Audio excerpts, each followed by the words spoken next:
Oh.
Box 3, spool 5. Spool. Spool. Box 3. 4.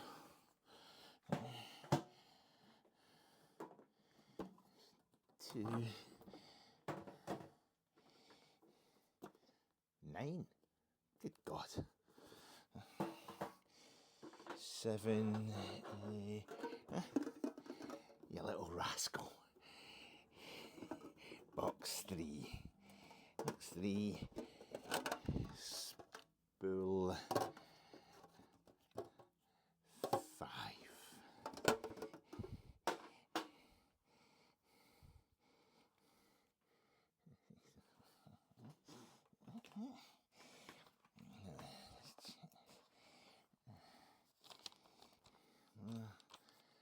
Mother at rest at last.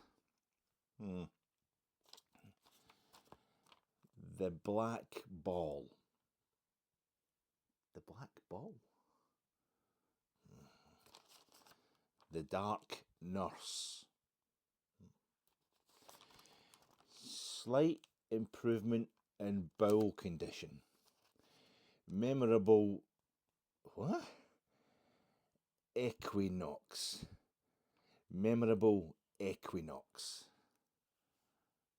Memorable equinox. Farewell to Tav.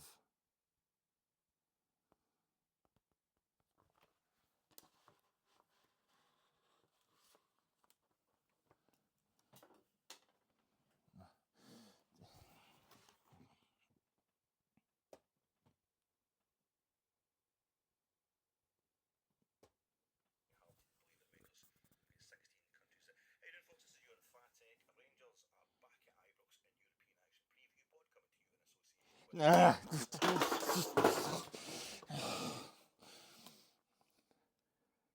Hey, folks, this is your Phatic Lyon review, Saintees preview pod, sponsored by Jersnet. Check out the Jersnet Friday night preview pod. It's Brian and Alan. I think tonight or tomorrow, maybe by the time you see this, it'll be on their YouTube channel, Jersnet. Anyway, they boys will give you a cracking review of the Lyon game and preview of the St Johnstone game, like what I am about to try on my wee channel here, where I am also sponsored by Bananas. Fatal things for a man of my condition. Cut them out. My name's Alec Anderson, although this world's essentially an absurd place to be living and it doesn't call for bubble withdrawal. I've been told it's a fact of life. Men have to kill one another. Well, I say there are still things worth fighting for. La Resistance. Beckett's my key. The treble. You know, the rest of this group in the Europa League, the treble, even if it's just about us stopping them winning another treble, there's still things worth fighting for. Terrible result last night, but it's not to do.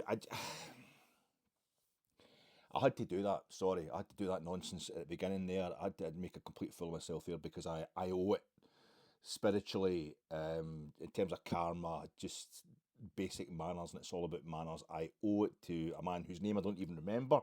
I've got the notes in here somewhere, the lecture notes in here somewhere. From 30 years ago, this wee incident happened.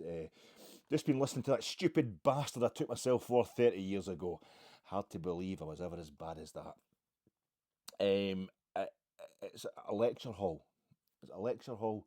A lecture theatre, an actual theatre. It was cushioned seats that's kind of that slightly in the round type thing. It was used by people who already had a degree and were able therefore to afford to go back to lectures at night time in this place to watch little. I saw a little play or two going on in that. It's a Glasgow lecture theatre. And it would be 30 years ago. That's the thing. It was 1994, but 93, 94 term anyway. And I was in there and I was an idiot. I'm still an idiot, really immature or what have you. But back then, at least I was technically a mature student. I was in my early 20s, early to mid 20s. But I was more mature than a lot of people in the room with me. And we were sitting there, so first year students. And it was theatre studies, and it was a combination of everybody's hungover, everybody's, talking, or whatever. Everybody's kind of spaced. It was an afternoon lecture. The place was really, not disinterested, but people were stretching it, and it was these super comfy seats, which made it harder. Everybody's falling asleep practically in these comfy seats, and it's basically, instead of a lectern, it's almost a kind of stage. Theatre lecture halls are stages anyway, but there's a guy standing in front of us and he's giving us a lecture on stagecraft. Now, all the people who are actually right into theatre, the lovey types, they're no interested because they're gutted at the fact that they've only managed to get on a theatre studies module at Glasgow University. They're no RSAMD or whatever, or far less RADA. And folk like me are gutted because I'd signed up for theatre studies because it said in the literature, it said it's not going to be, you're not doing any acting, there'll be no improvisation or anything like that. There was, and it was humiliating. And it was brutal for anybody that had to watch me at that end of term show. We had to pick. It was only 5 minutes long, but it might have got the longest 5 minutes of my life. So there's a kind of a mass disinterest going on anyway. And this fella's up, and he's showing his Krapp's last tape, this play, which I knew a bit about it. I had seen it before anyway. And he's playing this, and it's to exemplify a point he's just made about the use of silence or something like that in theatre. It's not all about having a packed script and hundreds of lines. I can't remember what the point was. But we're standing there, we're sitting there, and he's standing there, and he's like, right, I'm just going to show you this part of a play to exemplify what I've just said. And everybody's kind of, and it's Krapp's last tape, and it's the beginning of the Krapp's last tape with the bananas and all that. And I'm like, just halfway through, there was a few other mature students that I kind of knew, you're on nodding terms. Anybody who was over the age of 12 was like seen as being a pensioner, so we're on nodding terms with each other, whatever. The ones that I wasn't actually going out drinking with. But I'm watching it and I'm starting to realise that the person that's on the showing us, and the lights went down. They put the lights down, and it was a projector type thing. I mean, it's a play about a guy recording equipment, and he's playing this lecture. I'm starting. It's him. This is, and I think I've got it. I could be wrong here, but the man might be dead now, or he's more likely to be far fitter than I am, despite being a few years older than me. But I'm sure he was Polish. I've got in my mind that he was Polish, and he'd come over from. And I've got in my mind that this was suddenly it was done on me. This was the kind of Polish National Theatre, probably from the communist days, or something like that. And it was in black and white, which made you think it was a lot older. But then I'm looking at, and because he's got the makeup and that on, and I'm thinking that's him there. He's showing. I don't know if you've been in this kind of situation before, but the thing about it was you were suddenly realised that from a totally lazy, we'll just sit here, and if we feel like it, we'll take some notes, and if we don't, we're going to fall asleep and we'll flunk the course. We'll take notes. You didn't have to really engage. Suddenly, there's a kind of like a hand grenade of propriety being thrown into the room. This guy's going to put this, he's not going to play the whole thing. He's not going to show you, oh, a Krapp's last tape. He's just showing you the first 2 or 3 minutes. And it's going to be seen, and he's going to switch off the video record, and it'll be applause, as you expect, because it's him. It's manners, it's basic manners. And there's folk in that room who'd never, managed to get pissed every night, but had never bought a round in their life, like children, basically. I'm still a child, basically, but I'd seen a bit of the world. I'd been out and worked, and worked night suits, and I played, pub league football and stuff. I knew about the social kind of etiquettes of stuff, and we'd been promised there were going to be no lovely moments in this course, and one was about to land in all of our collective laps. This guy's going to switch this off, and we're going to be left thinking, and I'm looking around, and half the folk in the room hadn't realised. They weren't interested, didn't realise that's the guy. The guy who's playing this recording behind, that's a recording of himself playing Krapp. And I'm looking around the room, and then suddenly some folk are making eye contact. I'm going, that's him. They're going, what? I'm going, he's Krapp. He is Krapp. And they're going, the guy's just playing as a video. No, on the screen, he's Krapp. Oh, the guy on the screen's not that bad. He's quite good. No, he's Krapp. Krapp. He is Krapp. It's him. Oh, he's Krapp. Oh, he's Krapp. He's got him. Everybody's turning around to each other, trying to pass the word. It's him. He's Krapp. He's the guy up on the screen. He's Krapp. And all the young ones are going, who's Krapp? What Krapp? And he stops the tape. And it's because he's playing. I mean, the guy was maybe in his 50s, the lecturer, as he was to us. The lecturer's maybe, say, 50s. I was in my early 20s at the time. The guy could have been 39, but I thought he was in his 50s anyway. And he's playing Krapp, who's 69 in the play. So he's got all the makeup. But it was. And it's like, we're going to have to applaud here. There's going to be. It was a total perfect storm of kind of social humiliation and just totally bad manners. And the guy, he presses stop, and the lights come up, and the folk who did know, we started, but you're trying to see if anybody else is clapping, and nobody else is clapping. But by the time the youngins realise, oh right, some of them are like, everybody's clapping. Is this a moment to clap? All right, we'll clap. They don't know why though, and it's obviously don't know why. So we've stopped, we've given up by the time they've kind of reached the end and approaching a crescendo, and it was awful. It was there is nothing. If there'd been silence, or if there had been a total wild eruption, a standing ovation of adulation for this guy, he would have said nothing. But because it was just, I can't remember what it was he said. Oh, thank you for that fantastic. It was total sarcasm. It's like, I escaped communism. I managed to get out communism. I'm a trained actor reduced to the states of further education, and here I am. This is the kind of the most adulation I'm ever going to get in my life. A bunch of idiots who don't even appreciate acting, and I'm there. It was absolutely horrendous. And the reason I mention is because I felt it again last night. I felt it again, and I've been thinking about this guy. I've been thinking about that lecture. I've been thinking about that actor. The man's an actor, and I thought, I can't talk about this.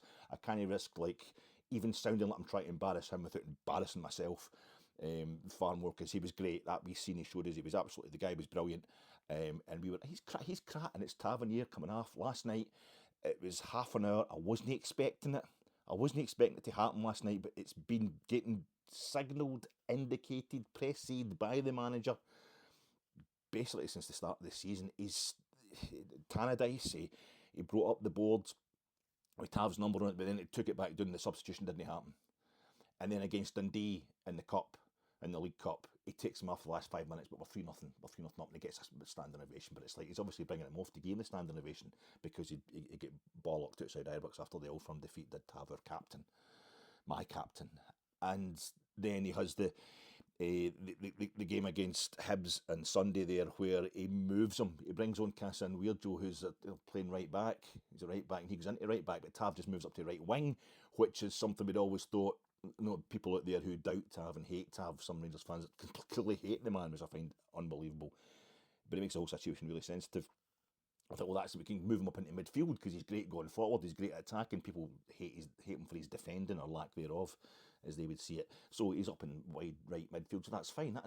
It's like it was saying this is something we could do, and we could still move him out of the right back area. And then last night, I don't know. I don't know if Rangers are having another press conference ahead of the St Johnstone game, or that's it. We'll just see them on Sunday if there's been one, and the manager has talked more about this. He didn't want to talk about it in the post-match presser. Last night, I'm recording this on Friday night, but he didn't want to get into it. Did he bring Tav off with half an hour? Tav does not go off with half an hour to go. He maybe doesn't play in the last 9 years he's been at Rangers. He maybe doesn't play in a Scottish Cup game against Stranraer or Queen of the South or something like that, and I haven't checked out if they didn't play in the games. Actually, I'm just kind of surmising. He'll maybe occasionally, and even then only occasionally, he'll miss a cup game against a lower league side, or he might come off with 2 minutes to go, 3 minutes to go to get on a young Nathan Patterson or whatever. That it was none. He doesn't go off with half an hour to go, and it's just. Is he getting phased? Did he come off with half an hour to go because he was culpable at the back post, and the manager saw that of Lyon's fourth goal, which had been scored like 5 minutes beforehand, and was the manager thinking, I can't risk that again. He is a terrible defender. Get Casan Weirjo on, get Tav off. Or was it one of those, we're 4-1 down, we're not going to get anything out of this game now? This is also something our manager isn't. He wants to get players in at really strange times. He won't bring players in at all, to debut in the first team. He wants them trained up like Egeman for months on end before he'll risk them in the first team. But then sometimes he'll bring in players we were only winning a game by a single goal, and he's clearly bringing a guy on to give him minutes in his legs or something like this. You can't risk it at this time. But was he doing it just to get Tav off? Because it's like this game's gone, right? There's half an hour to go. We'll get Tav off, and he can rest up for Sunday night when he can come out and properly lead the team, and we're going to have to get stuck into St Johnstone and get ourselves back on. I don't know what happened, but when he come off, I didn't stand. I did clap him, and people. I'm in the kind of the court at the end of the main stand, and along towards the director's box, basically the block next to me, and all that, everybody was getting up. I mean, the block next to me, the block of people, over the stairwell from me, and towards the director's box, everybody seemed to be getting in their feet. But not everybody, but a lot of people. And at the confusion of not knowing, is he coming off? Is this it? Is this the moment? Even if I think Tav, I totally see why he's in the team all the time. I don't have a problem with him being in the team. I'm the first one to stick up for him all the time. I think he is a legend, a proper Rangers legend. Even I can't ignore the noise. Woke up this morning, Tav's a dud. That's what happens every time we get beat. Tav's a dud. The manager, there's questions about the manager as well, all over the place on social media, and a lot of you guys out there that are kind enough to watch this wee pod channel of mine. You've been in the comment section saying you're starting to think the manager isn't up to it or whatever like that. You've got reservations, but Tav's just getting it tight again. So I can't ignore that every time we get beat. Tav's to blame. And it started to make me really kind of fragile, really kind of sensitive to the whole situation. And I imagined in my mind, it never happens like this in football, there will be a moment where it's just Tav's officially going, a testimonial or something, and everybody that's there is there to love Tav and give him the biggest send-off ever. And that'll be it. But the toxicity around him has maybe got to him, and he's maybe just going to disappear in January or something like that. And as the manager deciding to disappear him, because he definitely has been struggling for fitness and what have you this season. He's getting played in different positions. He's getting more. He's been told not to go forward as much, or when he goes forward, he might be getting moved up into actual midfield like he did on Sunday there against Hibs. But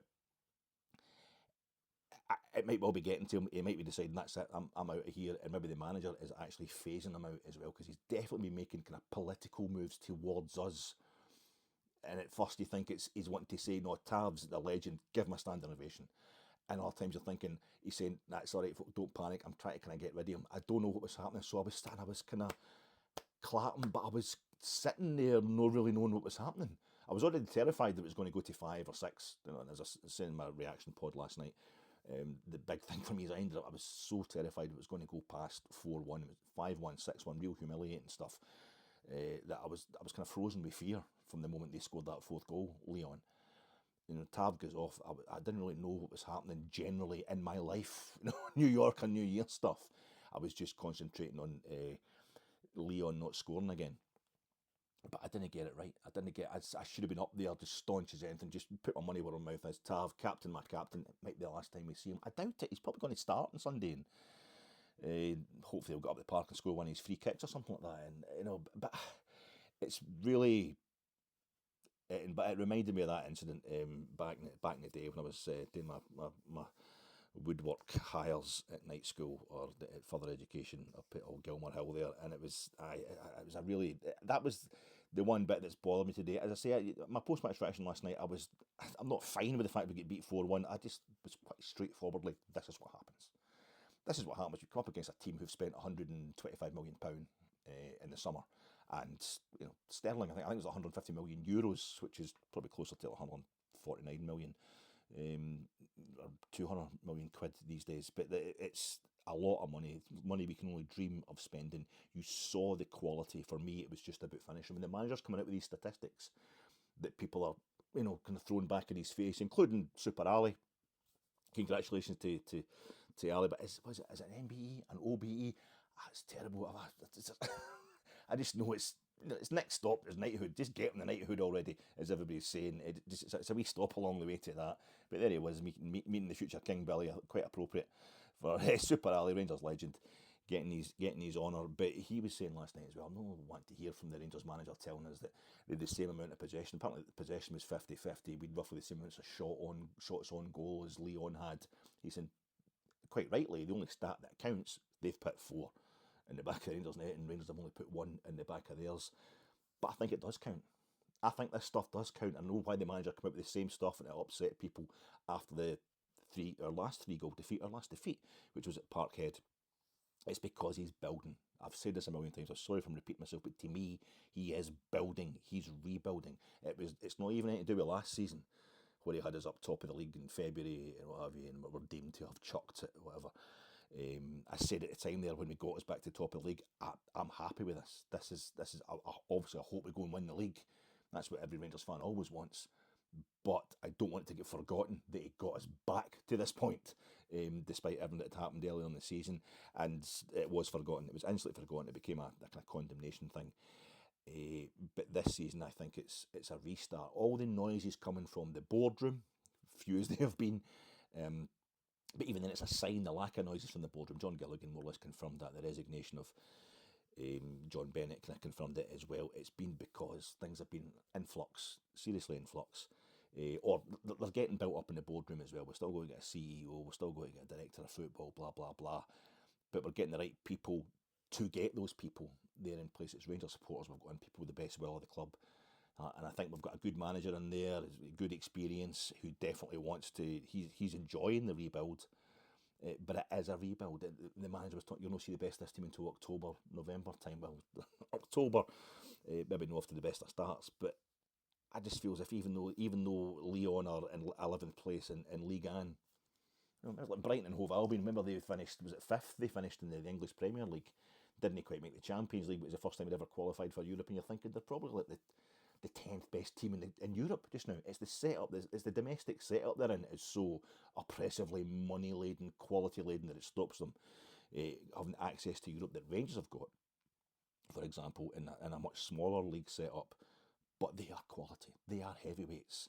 And you could not deny the quality of the football you saw from them, the finishing you saw from them last night, which is why I am chuffed that we went for them. We went for them and we did what we could do to to try and win that game, I think the tactics are quite clear. We need better finishers because we don't have the money to buy the quality of players. We at least know we've got a manager who knows. I've said this before. He's set a template.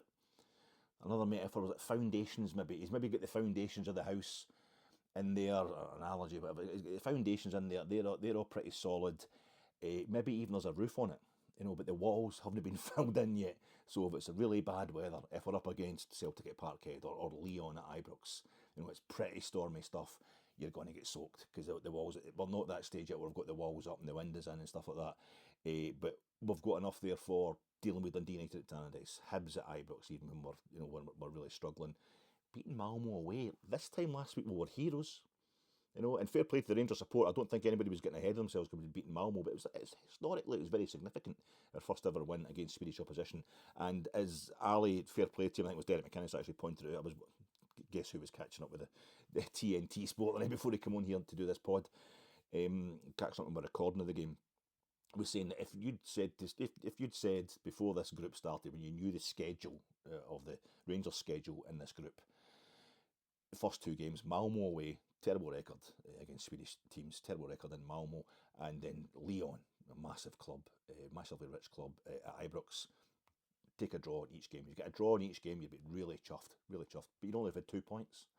So it turns out we've got 3 points because we won in Malmo, and Malmo did not record a single shot on our goal. Well, they'd won, they went in the net, but it was a mile offside, so it wasn't a problem at all. So I just feel as if the reaction today, again, has been OTT. People talking about how we're easily got through and what have you. That's what happens. You're playing teams like this. When you lose a game, you make mistakes. And I think people just, if you can say it's the fault of James Tavernier and or the manager, that's actually quite encouraging. That makes you feel quite good. Just sort that out, and we actually beat Lyon last night. Really, technically speaking, we definitely got a draw with them at least. It's not like that for me. It's not like that. I think we're building towards something, and we will take doings along the way from big clubs. And it's all about the manager making sure we beat everybody else. Just now, I mean, I'll take one season as a write-off because it is a complete rebuild. He doesn't have the money. He's going to have to go through, as he said himself, 3 or 4 transfer windows. We're going to get more players in January. But I'm worried about the actual record against French clubs at Ibrox. I was talking about this in the podcast last night. I couldn't remember us beating another French. It suddenly was coming to me. I remembered, for example, this morning about Strasbourg. Because I wasn't at that game, so the Strasbourg game doesn't spring to mind. They beat us home and away. David Zatelli, who also scored a winner against us for Hibs at Easter Road. They beat us after we dropped in the 97-98 season under Walter. We dropped into the UEFA Cup after losing to a Swedish team, IFK Gothenburg, in the Champions League playoff round. And they beat us at Ibrox as well. And it's like, we've had that great draw, the 2-each draw, the classic with Marseille in the first ever night of the Champions League. We drew 0-0 at home with PSG and then drew 0-0 in the Parc des Princes and then put them out in penalties. Drew 2-2 with Monaco on a night that put us out of the Champions League. Lorenzo Amoruso, a few mistakes at the back. But we just don't beat them. We don't beat French clubs. Auxerre have done us twice at Ibrox. That's the third time Lyon have done us at Ibrox. It turns out, I was saying last night, it might be when we beat Stade Rennais, when we beat Rennes back in the first round of the 71-72. Alan McDonald scoring the only goal of the game against Rennes in 1971-72, first round of the Cup Winners' Cup. We beat a French club, we win a European trophy. That's how significant it is.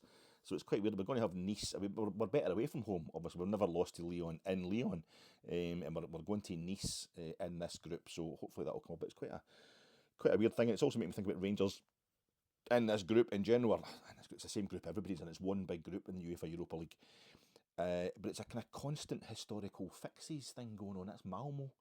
No, we'd never beaten a Swedish side. We'd never beaten Malmo in Malmo. We'd never beaten Malmo at all in any of the games we played them. And that's, as I was saying this the other night, it makes you think, because we're now only doing home or away, it does make you think about individual games as opposed to a tie.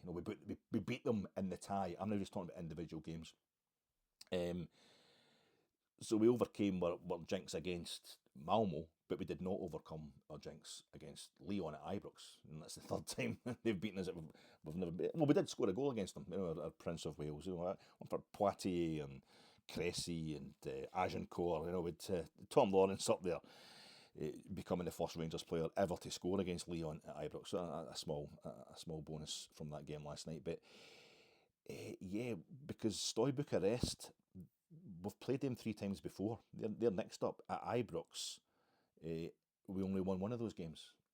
And that was a night we were 1-0 down after 7 minutes. Was it Lacatou scored the goal, but we beat them 2-1 in the night. We were 2-0 down for the first leg. We went out the European Cup quarter final. That was the first time I'd seen Stoy Bucharest. But we've only beaten them once in 3 previous clashes at Ibrox. We've never won in Greece, so we're off to Piraeus to play Olympiakos. Who else have we got in this group? Well, we never won at Old Trafford. In Europe, anyway, I think we might have won there. Was it Alec Forsyth testimonial or something like that? We've never beaten Manchester United at Old Trafford. We have beaten them at Ibrox and maybe beaten them in friendlies at Old Trafford, but never beaten them competitively in European football. 2 previous attempts. Spurs, they beat us home and away the one time we played them in Europe back in the Cup Winners' Cup in the 60s. And yeah, who else have we got in this group? That's it. Malmo and blah blah blah. Union St Gilloise. Now Union St Gilloise, we have beaten them. And we're playing them at Ibrox, and we beat them 3-0 at Ibrox. The first time we ever recovered a 3-goal deficit. So I don't know what's going to happen there. There's maybe nothing to correct there historically, but it's a weird old group. It's a weird old situation, but I'm quite happy with the 3 points from those 2 particular games. Okay. We've got St Johnstone coming on Saturday. It's all about getting back on the bus, so to speak. It will have to be a bus if you're going to get there in time. What is it that's going on? It's some sort of fun run or something, or a half marathon. I don't even know what the event is. I don't think this one's actually Rangers' fault. It's live on Premier Sports. It's 8 o'clock. The last time we played St Johnstone at home, it was the second round of the League Cup this season, and it was 5:45 on a Saturday night at Hampden. That was weird enough. Beat them 2-0. And now that St Johnstone are having to come down here at 8 o'clock on a Sunday night, I don't think we have many fans with us. I don't know how many fans we're going to have. It's going to be a weird atmosphere. Back on the smart card, so this should make it a bit easier. A lot of nonsense last night with people not able to work the QR code properly. It's a difficult thing, even if you do know what you're doing. Sometimes the phone expands, the picture expands, or your screensaver comes on. It's quite weird, but it's going to be interesting to see what kind of crowd's going to be. That's a horrific time, the worst time possible for a kick-off, especially for a straightforward league game, 8 o'clock on a Sunday night. And St Johnstone, they've just sacked their manager a couple of weeks ago, sacked Craig Levein. The only reason they're not bottom of the league, they're third bottom of the league. They've played 7 games, won 1, drawn 1 and lost 5 in the league. So we put them out the League Cup. Slightly controversial the first goal. It wasn't really, but Craig Levein liked to make a big thing of these. So maybe there's some sort of desire for revenge from the St Johnstone fans, but there'll not be any there. The players, I don't think so. But it kind of shows up that wasn't the great. We took a long time. It was Ross McCausland scored in injury time before we really put that tie to bed. It was a bit of a struggle in that one, and the way St Johnstone have applied themselves to the rest of the season kind of emphasises that. They did have a great. Their win was at 3-0 against Killie at Rugby Park, but that's because Kilmarnock are in Europe, and it's Kilmarnock and Hearts that are below them in the league, and it's only their involvement in European football, I think, that stops St Johnstone being clean at the bottom of the league. Under caretaker manager, what was the guy's name? Andy, somebody or other, they get stuffed 6-0. Andy Kirk, sorry, it's famous Andy Kirk. They get stuffed 6-0 by Celtic last Saturday night, so they've something to prove themselves as players. What better kind of challenge for them? That old cliche, well, the thing you want another go at the Old Firm straight away to get back onto the horse. They've also had the new manager bounce. They've got the new manager in there, but in that sense, I'm actually quite glad that we'll be hurting having lost 4-1. So we've got something to prove as well. But the manager they've got in, Simo Valakari, I'd completely forgotten that he played for Motherwell. So I'll have seen him playing. I might even have seen him playing for Finland as well. Finnish international midfielder in his day as a player. Played for a few years for Motherwell. Went to Derby County. I think played in the States. Has managed in Norway. Managed in Norway. I managed in Finland, and they just got him. He's got an earring and he meditates. It's wacky. He's definitely not Craig Levein.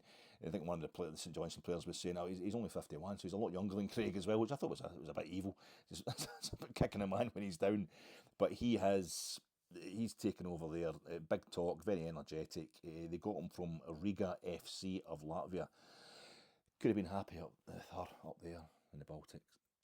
Effie Bristad gets mentioned in Krapp's last tape as well. The pines and the dunes and all.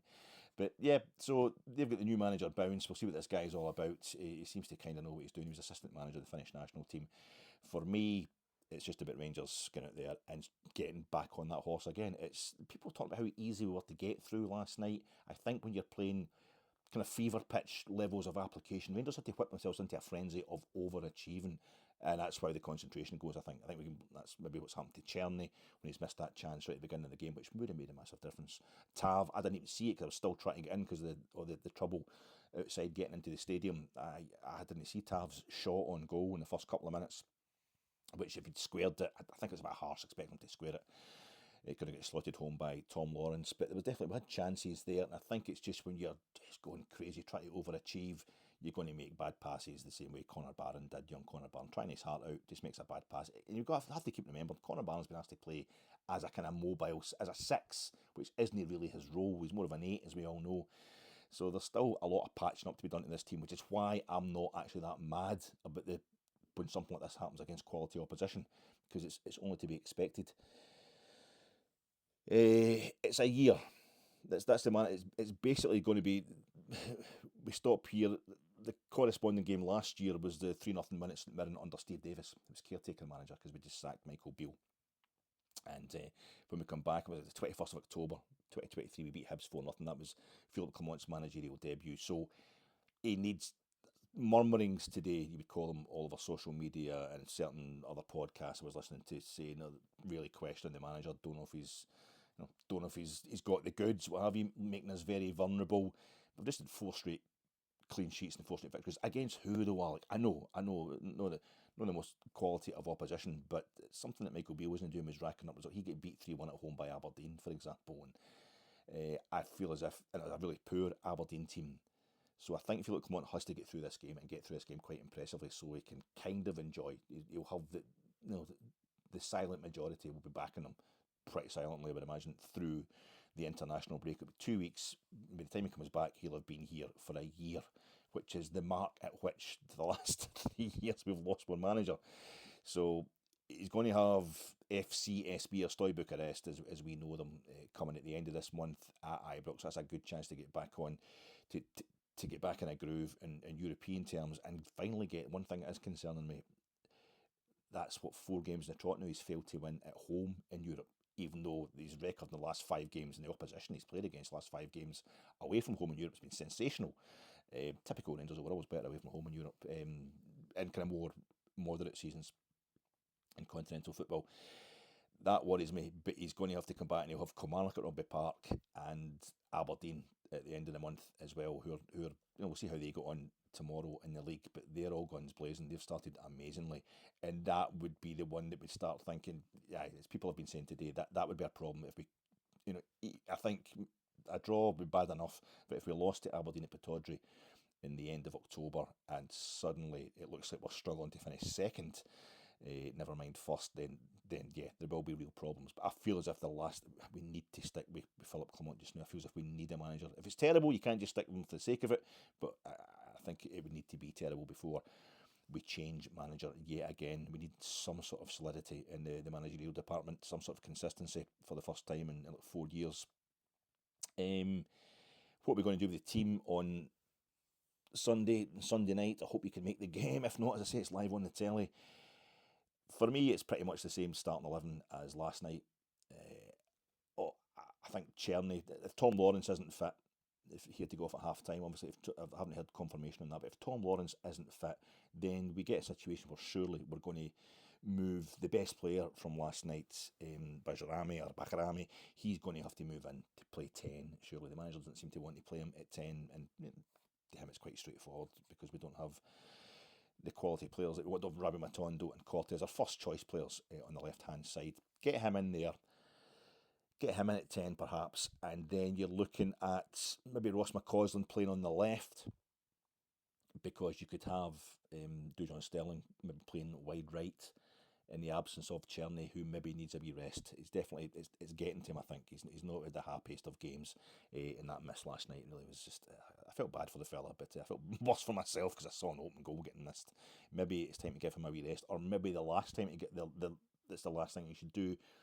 Don't want to have 2 weeks to brood on the fact that he's been dropped, but the manager's just got to go with the team that he thinks is going to win. So I would maybe take Cherny out of it. That's my choice of taking. I would start with Tav, but that's going to be something to watch. Is James Tavernier?